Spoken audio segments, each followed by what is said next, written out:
Вие ги следите по пладневните вести на Слободен печат. Во проектот за мозоци во САД учествувале психијатриските болници во Бардовци, Демирхисар и Негорци, но нејасно е со каква точна улога.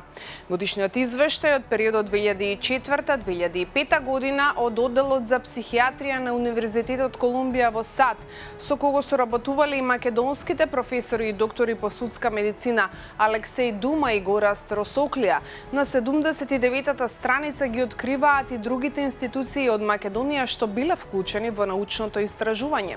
Во овој извештај што го пронајде Слободен печат е наведено дека тековните проекти во тоа време вклучувале како прв проект структурни абнормалности на дендритите кај шизофренија и нарушување на расположението, невропатолошки корелации на деменција и шизофренија, собирање на мозоци и клинички податоци од обдукции на психијатриски пациенти, самоубиства и споредбени случаи во Македонија во соработка со неколку македонски институции: Институтот за судска медицина, Психијатриска болница Скопје Бардовци, Демирхисар и Негорци и Медицинскиот факултет.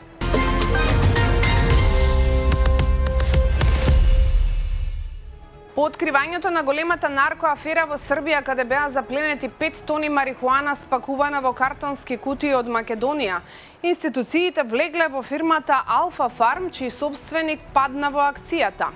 Компанијата во 2024 година добила одобрение за одгледување медицински канабис, а вонредна контрола во неа извршило Министерството за здравство во координација со Министерството за внатрешни работи.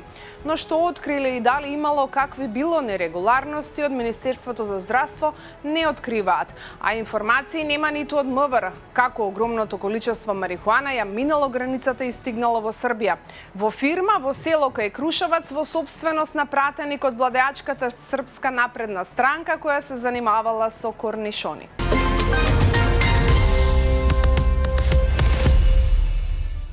Пелетите ги горат паричниците и ги затнуваат печките. Розовата еколошка приказна не се покажа најефикасна.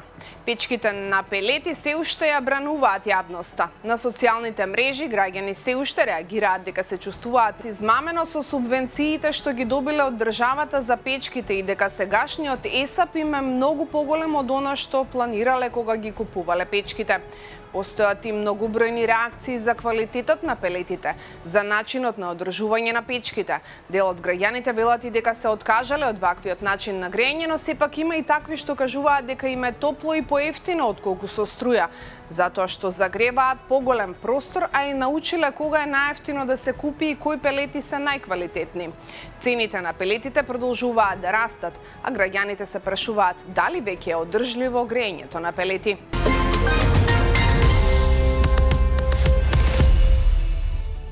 Откако премиерот Христијан Мицкоски, одговарајќи на прашање од претеничката од ВМРО ДПМН, објави дека владата ќе набави 150 електрични автобуси, од кои 100 ќе добие Скопје, денеска со ова се пофали и градоначалникот Орце Ѓоргиевски. Во објавата на Фејсбук, илустрирана со заедничка фотографија со Мицкоски сликани на улица Македонија, тој посочува дека за него дадениот збор е обврска, а не само формалност пред избори. И поради тоа на граѓаните им ја соопштува веста што според него значи нов почеток за нашиот град. Тој додава дека оваа одлука е дел од стратешкиот договор влада со влада Унгарија, со што овозможува набавка по исклучително поволни услови. При тоа ниту градоначалникот, како ни претходно премиерот, не кажаа кога тоа ќе се случи, годинава до година или до крајот на неговиот мандат.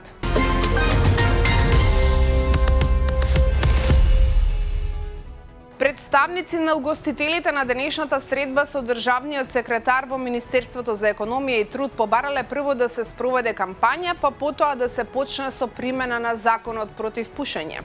Како што информираше министерот за економија и труд Бесар Дурмиши, идната недела најверојатно ќе се одржи уште еден состанок, на кој ќе бидат присутни и тој и министерот за здравство, а ќе се разгледаат сите можности.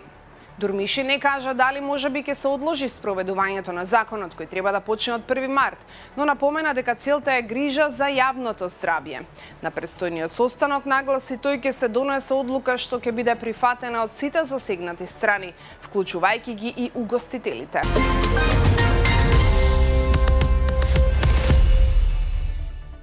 Управата за јавни приходи информираше дека денеска е почната исплатата на средства од Мој ДДВ за скенираните фискални сметки за четвртото тримесечие од 2025. За четвртиот квартал од 2025 година ќе бидат исплатени вкупно 924,5 милиони денари.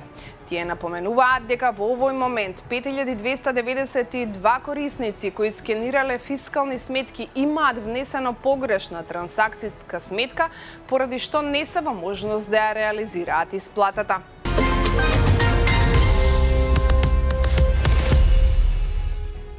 Откриена случај на тешка кражба на електрична енергија од трафостаница, а сторителот направил штета од околу 260.000 евра, информира ЕВН. По сомневање за нелегално користење струја, тимот задолжен за откривање неовластена потрошувачка побарал асистенција од МВР со цел да се изврши претрес и да се вклучи судски вештак. Контролата се однесувала на деловен објект на улицата Бутелска во Скопје. При проверката било утврдено дека електричната енергија се користела противправно преку нелегално приклучување на 3 нисконапонски кабли директно во трафостаница која е сопственост на ЕВН. Од ЕВН појаснуваат дека поранешен млин бил пренаменет за напојување опрема со графички картички за копање криптовалути.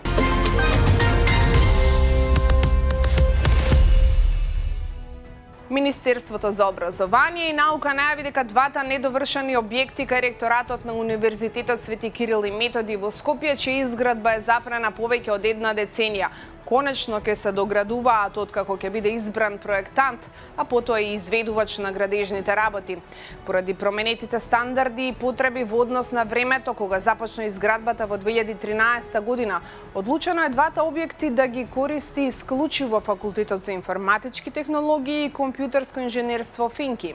За Факултетот за физичко образование, спорт и здравје, за кој првично беше наменет едниот објект, се планира изградба на нова зграда на постојната локација.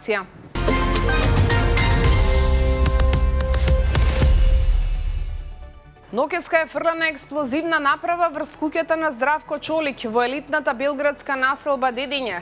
Според првичните информации во инцидентот нема повредени лица, но причината е значителна материјална штета, објавуваат српските медиуми.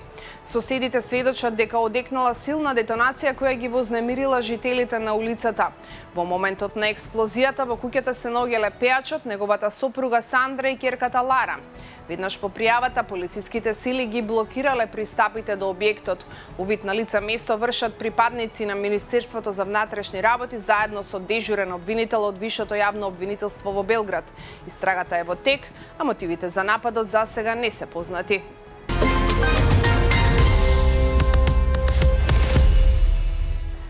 Шпанија ќе им забрани на малолетниците под 16 години пристап до социјалните медиуми и ќе бара од платформите да имплементираат системи за проверка на возраста. Изјави денеска премиерот Педро Санчес на светскиот самит на влади во Дубај. Нашите деца се изложени на простор во кој никогаш не требало да бидат сами. Повеќе нема да го прифатиме ова, рече Санчес. Ќе ги заштитиме од дигиталниот див запад. Тој додаде дека неговата влада следната недела ќе предложи и нов закон со кој раководителите на социјалните медиуми ќе бидат одговорни за нелегална содржина и содржина полна со омраза. Во парламентот во Португалија вчера беше поднесен сличен закон од претениците од владеачката десничарска партија за забрана на социјалните медиуми за тинејџери под 16 години.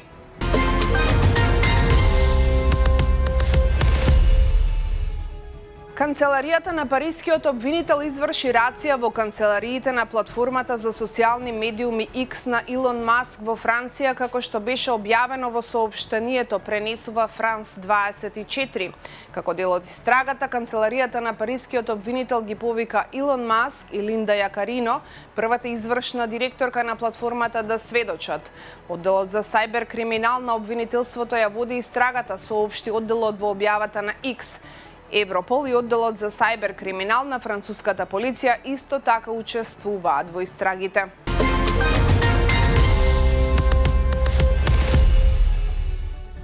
Генералниот секретар на НАТО Марк Руте пристигна во ненајавена посета на Киев, пристигнувајќи само неколку часа откако Русија започна еден од најголемите напади со беспилотни летала и ракети досега оваа година, пренесува Киев пост. Руте ја повтори непоколебливата и приоритетна поддршка на НАТО за Украина за време на својот говор пред украинскиот парламент, уверувајќи дека вниманието на алијансата кон безбедноста на земјата нема да се намали и покрај глобалните предизвици, кои од полесните кривични дела.